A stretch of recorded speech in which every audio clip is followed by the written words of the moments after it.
Mga kabarangay, nandito tayo ngayon sa isang sityo na sakop ng aming barangay. Kasama natin si Ma'am Dakutanan ng Women's Desk. And then ang isa nating kagawad na si Konsyhala Francisca Javier. Kung saan sa araw ng puso ay imbes na mamimigay kami ng bulaklak at chocolates, sa halip ang ibibigay namin sa kanila ay noodles!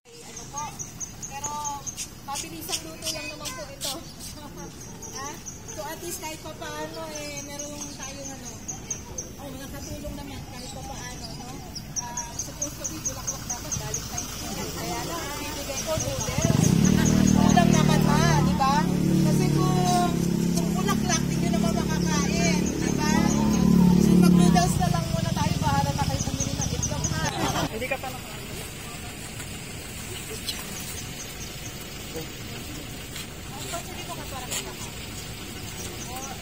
Sige mo.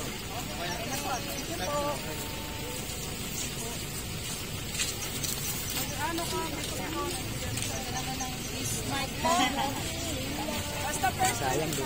Basta first 25.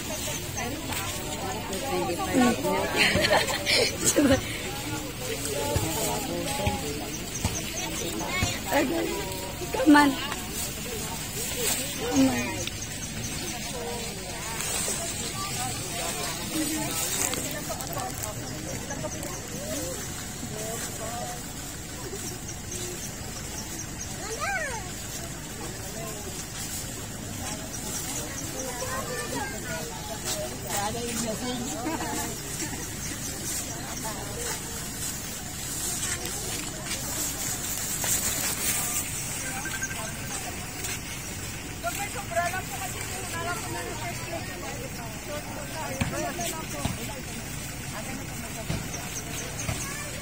Hindi, takay mo na to.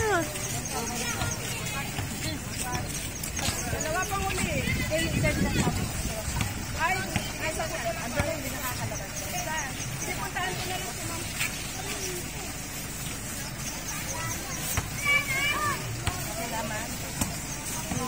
Meron ka na? Ha?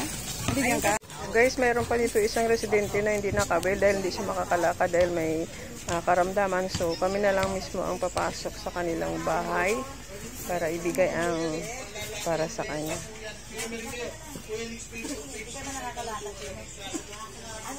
Pasok lang kami ni Ma'am.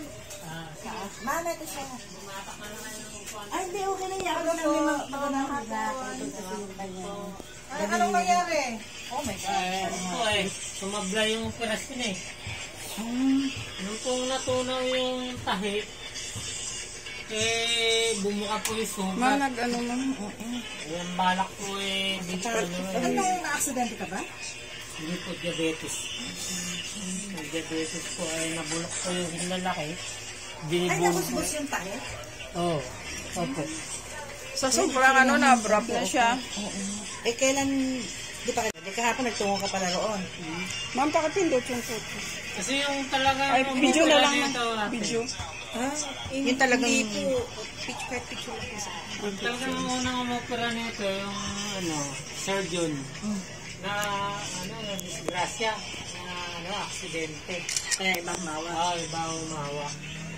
Ngayon, yung pagbalik namin after 3 weeks, sabi niya, pupuli na raw ng din.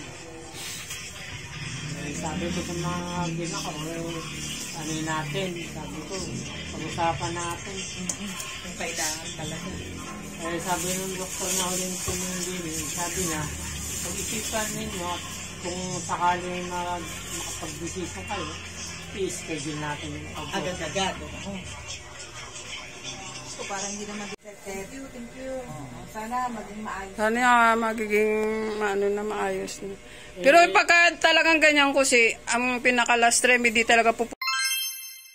Di ba kasi sa daliri pa lang pinutol niya para hindi lumala.